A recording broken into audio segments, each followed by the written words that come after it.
Good afternoon, everyone. I am so excited to be here today with the aging experts. And Terese has such a fabulous story to tell us. It's really it's really exciting. It's different. It kind of goes against the grain of some of us that were raised with taboos and stuff like that. And then those of us that were raised going, up yours, I like taboos. So anyway, there's two sides of that coin. And there's some of those people that have to decide which side of that coin they're going to be on. And there are things in our lives that make us sometimes stop and say, is it worth? Is it worth going against the grain? And there's a lot of that happening right now across the board, across the world. So anyway, I'm Carol Henderson. I have Life by Design, and I'm so excited to help y'all learn how to spiral up and make your life better, no matter what's going on with you, no matter what's coming against you. So I'm here with my wonderful co-host, Miss ABarbaraEllison. Hello, everybody, and welcome to the Aging Experts. Yes, I'm Barbara Ellison. I'm a transformational life trainer, and I'm founder of Wellness Playroom for the best version of you, because debt-free, abundant life. And how we live that is entirely up to us. And so that's when Carol was talking about going against the grain, sometimes the grain has to be changed. Yeah.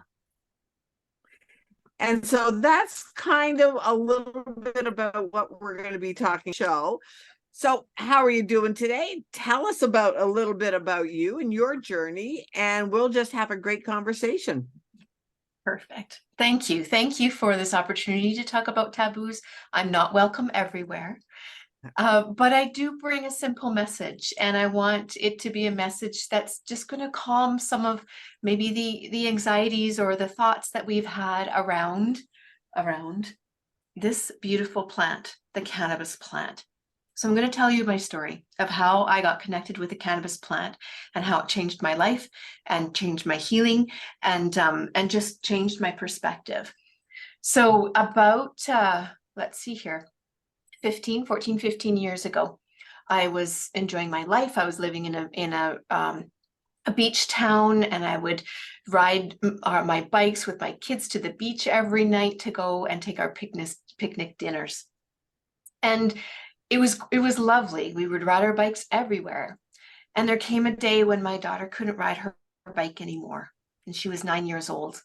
And she was just beginning to be really lethargic. And there was something really big going on, and I didn't know what it was. So we went into the doctor, and she was diagnosed with type 1 diabetes.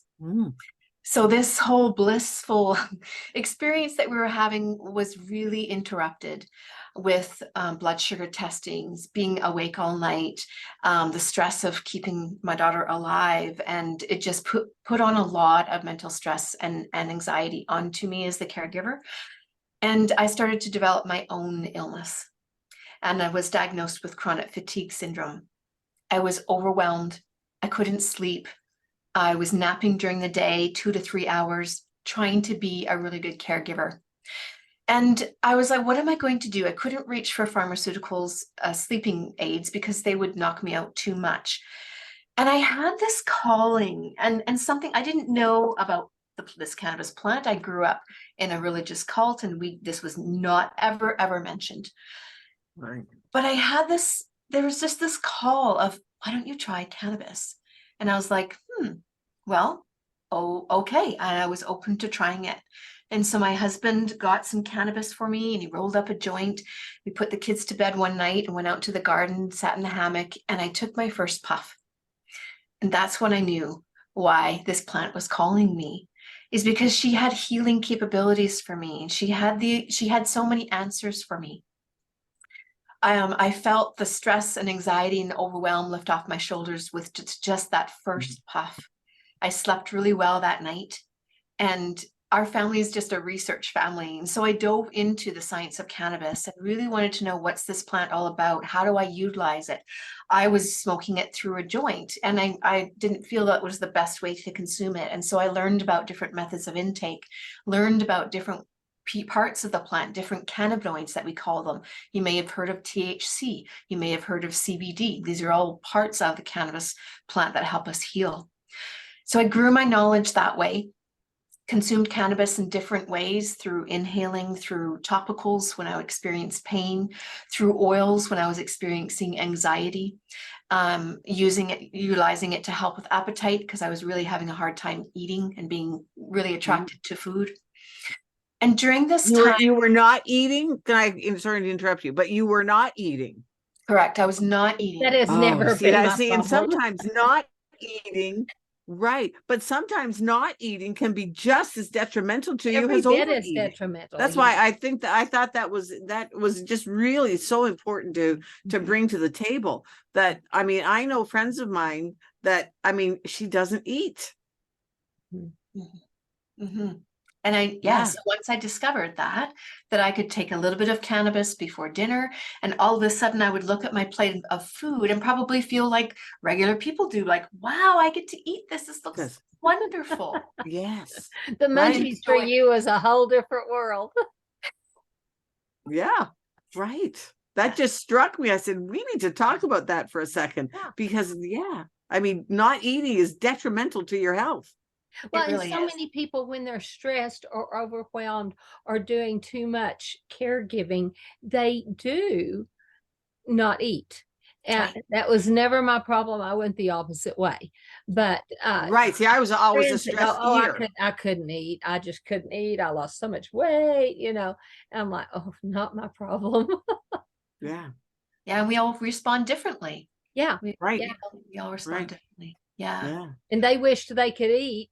And I wish I could. And I wished and I wished I didn't. Yeah. We need to trade our ways of being, share them around. Yeah. So from there, it was about halfway through this point, through the 10-year process. So about 6 years ago, my son at 14 years old was diagnosed with Lyme disease. And it was pretty severe for him. So I was thinking that my caregiving was lightening. My daughter was getting older. She was able to care for herself a bit more. And then his illness came on board. And I was like, what is this? Where I'm dealing with my own health. I'm dealing with my daughter's health. And then now my son. And it was quite severe. It hit him in his brain. So he had severe pain for hours and hours at a time. He would have migraines up to 72 hours and then would take another 72 hours to recover and be in fatigue. And when he was about 15 or 16, I was listening to a cannabis podcast. I hadn't been public about cannabis with my kids up until this point. But he overheard me learning about cannabis. And he said to me, Mom, could cannabis help my Lyme? And I was like, wow, I don't know. Here's another taboo. He's underage and he's looking to utilize cannabis. So we searched for a while to find a pediatrician who would prescribe cannabis for him. And she did, but she didn't really have knowledge about cannabis. I was actually more educated than she was. And so she basically just said, I'm signing off on everything. I trust you that you'll find your way. And we did. And he utilized cannabis to help manage his pain, to help his insomnia and fatigue, regulate mood and appetite. Because again, appetite for him, he wouldn't eat for 48 hours. He just couldn't eat. And for a teenager, that's really bad. Yeah, especially a male teenager. Yeah. Especially a male teenager. Wow. Yes. So that really got him over the hump and just was one of the tools that we utilized to help support him. I really always say that he's here today, I believe, because of cannabis. I mean, as a teenager, imagine what goes through their minds when they're not living a full life. And he became this Zen kid, and he just rode the waves. And so I was just rather than the emotional roller coaster. Yeah. And so then I was learning all of this about cannabis and really wanted to start sharing it with other people. And I'm up here in Canada, in BC, Canada, and cannabis was legalized in 2018. And so that's when I really dug into how can I share what I've been learning. And I studied at the Cannabis Coaching Institute out of Boulder, Colorado in 2020, and then received my cannabis coaching certificate and have been working with people ever since to introduce them to this plant in a really safe and healthy way, so that they're not experiencing unwanted side effects and they're getting the benefits that they want. Cannabis isn't like our pharmaceuticals or other products like that. Usually you get a prescription and it's like, take 2 pills twice a day, we'll see you in 2 weeks. Cannabis is not like that. Everybody's going to find their own way. And there's an experimental phase that we need to go through to figure out, how much do you need? Do you need CBD? Do you need THC? Is it better if you inhale it? Is it better if you apply it topically?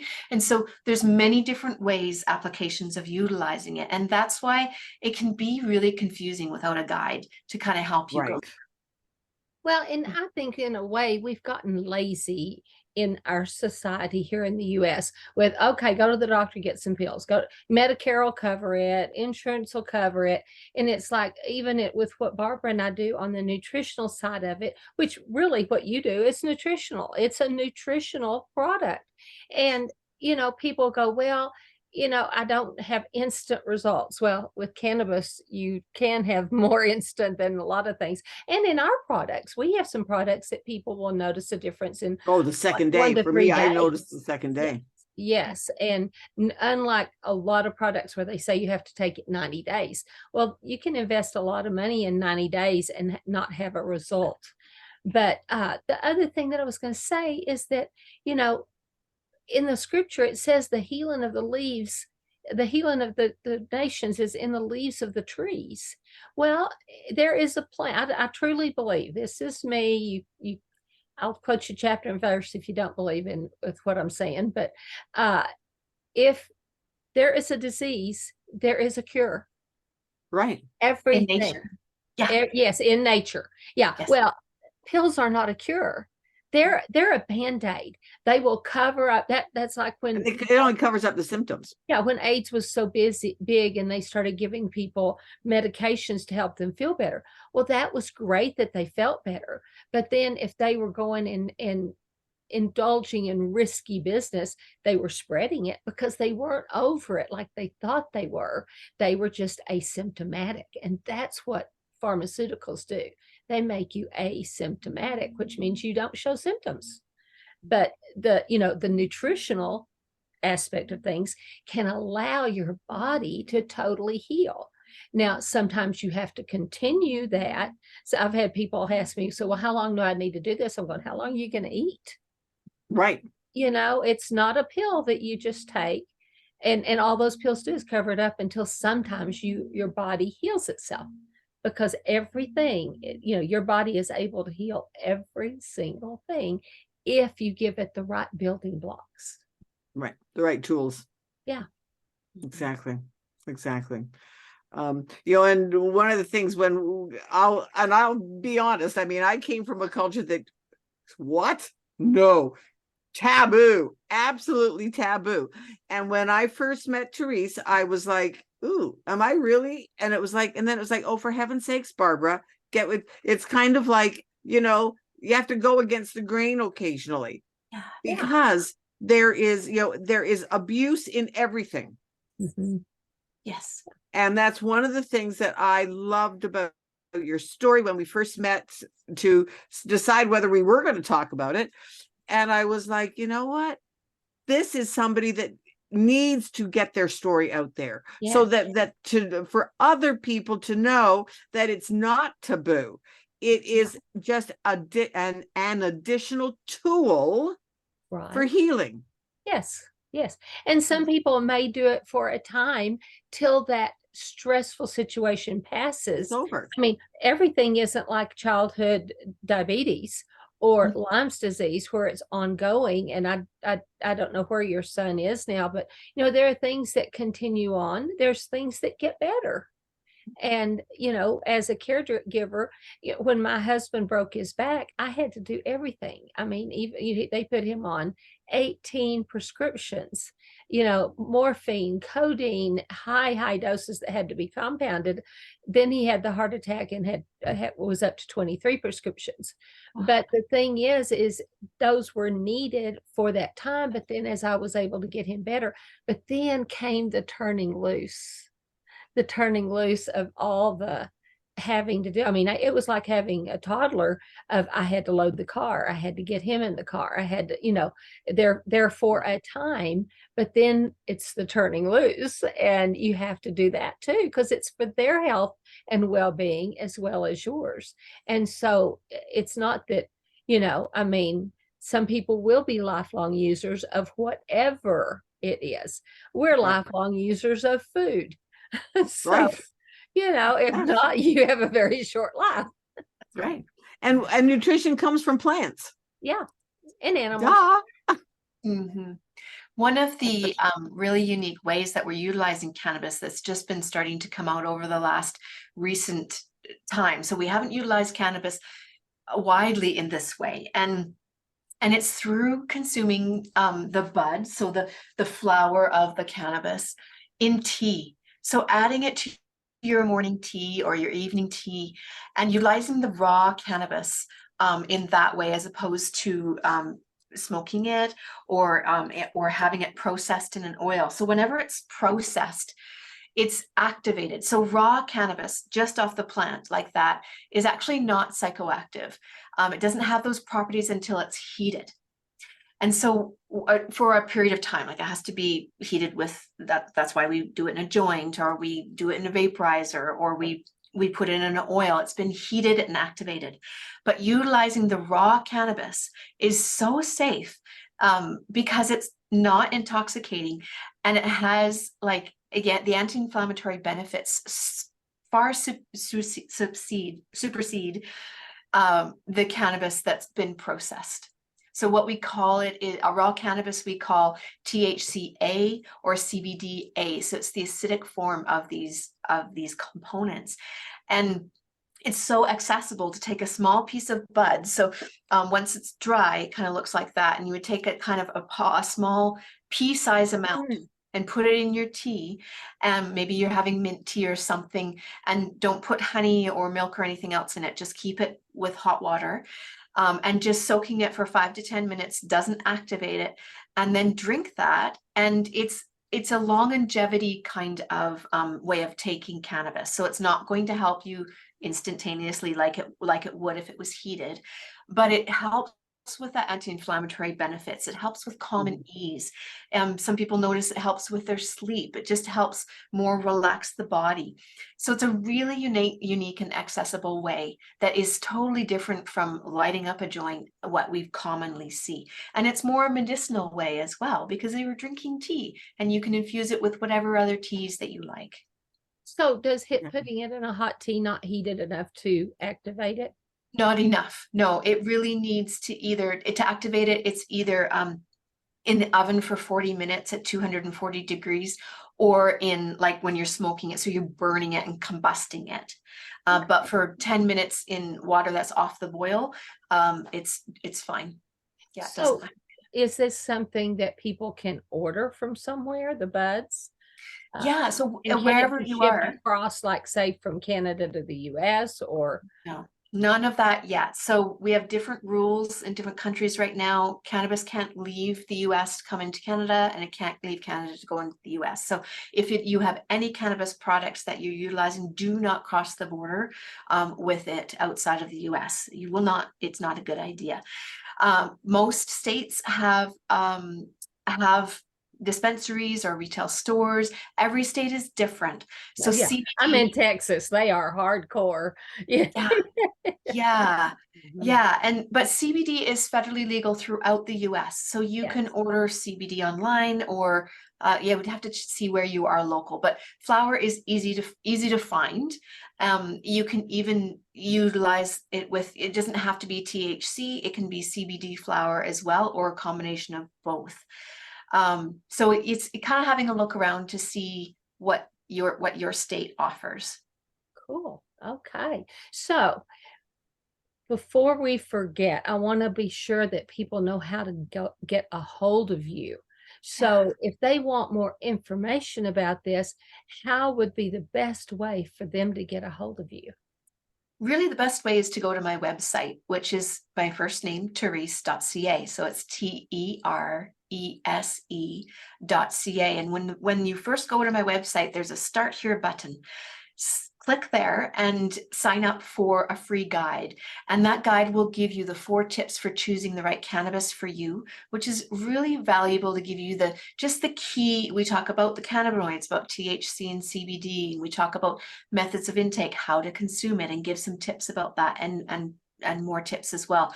The other thing that you'll get after that is a series of emails on methods of consumption. So it'll go through, do you take it in an oil form? Do you take it in a vaporizer form? Do you take it by smoking it? Do you take it in a salve? Do you take it in an edible? I can show you what this looks like. This isn't my favorite because I don't like eating sugar in this way, but this is really popular. People really love accessing cannabis through edibles. So this is like a gummy, a sugar-coated gummy. Again, not my favorite, but it's accessible. One of the I think things that the CBD ones are available in Texas. yes, yeah. So that's the best way. And then you get some education to get you going. And then we can be in touch from there. So Terese.ca is the best way. Okay, Very wonderful. cool. This is Very just fascinating to me. Yeah, very different and very different from me, right? I mean, I was brought up a very conservative family that, you'd never, ever. And yet a friend of mine, when I was, like in my 20s, he grew it. And it was so funny because one day he was going to be gone for the weekend, and it was like he was on I guess it's to make sure it's watered and all that kind of stuff. And so he had his mother, and she was so excited that he was into gardening. Little did she know, she had no idea what it was. But I can remember saying to him, Charles, how can you do that? I mean, it's number one, it's illegal. And, and he said, because it's a plant. It's a plant, Barb, for heaven's sakes, it's a plant. But I was brought up that it was like, and it's only been when they wanted to make money on it. Yes, that's the whole thing, that all of it, all the opioids and stuff, they wanted to tax them. So they put out that movie, Reefer Madness. If any of you've never watched that movie, go pull that movie up. It's an old 40s, 50s movie. And that's where it all started, all the demonization of, all the natural alternatives. All the natural alternatives. Now they take those things and put them in pharmaceuticals, and then you can take them. But they all have side effects because they're all chemically changed. It's much better to consume the original plant than, just aspirin is made from slippery elm bark. I mean, it's way better to go chew a piece of slippery elm than to take an aspirin. But we think of aspirin as being nothing, like take it like candy. And it is a very serious medicine if you really look at it. And all medicines, all pharmaceuticals will hurt your stomach or your kidneys or your liver. It'll do something to one of those 3 organs. And the naturals don't have a lot of those side effects. They do have some occasionally, depending on how you consume them, but they don't, it's not like a pharmaceutical that is supposed to be so healthy. And during our little trail here, we would have doctors prescribe something for us. And I learned to go on the internet and see the interactions, and it'd be warning, warning, warning, warning. Don't take this with this, with this. And they had no clue because there's so much coming out so quickly. And some doctors have actually hired drug, I've forgotten what I don't know what they'd be called, but just a person that comes in and makes sure they're not prescribing the wrong drugs for the people that will counteract. So anyway. Well, and that's like with me, one thing, that's how I got into the wellness space. because I had a sinus. And this is like 30 years ago. I had a sinus infection. So they gave me something for the sinus infection. Well, that irritated my stomach. So they gave me something for my stomach. Well, that gave me a yeast infection. So they gave me something for the yeast infection. Well, that offset what was happening in my sinuses. So 5 months later, I'm now on 5 medications. I still have the sinus infection. And that's when I looked at my doctor and said, look it, there has got to be a better way. You're not helping me. The drugs aren't helping me. The drugs made me feel awful. Yeah. It was like all the side effects of all of these drugs and the antibiotics were just killing my stomach. Yeah. And I said, that's what I am going to find. There's got to be a better way. And Well, that's when how I many actively people- started looking for alternatives and got into the wellness space. If you know any elderly people and their Yeah. family ends up having to put them in a nursing home, and the doctor looks and says, this is way too much, and they start taking all the drugs away and adding in just what they need, sometimes they get to go back home. Right. You know, Exactly. because they're This is over ridiculous. medicated. But anyway, Terese, this has been wonderful. This has been fascinating. I Thank you love so much for visiting coming. with you. Those of y'all that are watching us on Facebook, be sure to click like and share, and also be watching for us on YouTube, because our shows go up on YouTube under Mavens of Motivation. And on that, be sure to click the thumbs up, because that helps the algorithms, and then subscribe and ring the little bell, because that way you'll get a notice when we have something new up. But this has been fun. So thank you so much. It's been very informative. I'm so glad. Yeah. Thank you so much. Terese, I have to say, I'm so glad I didn't let my upbringing and Amen. bias, Amen. Yes. Yes. acquired bias, Yes. stop me from having this great conversation, because God made plants. Yeah. Why are And we made pharmaceuticals. and and just like, yeah. So anyway. We'll see y'all. Talk to you later. Have a good Bye. week.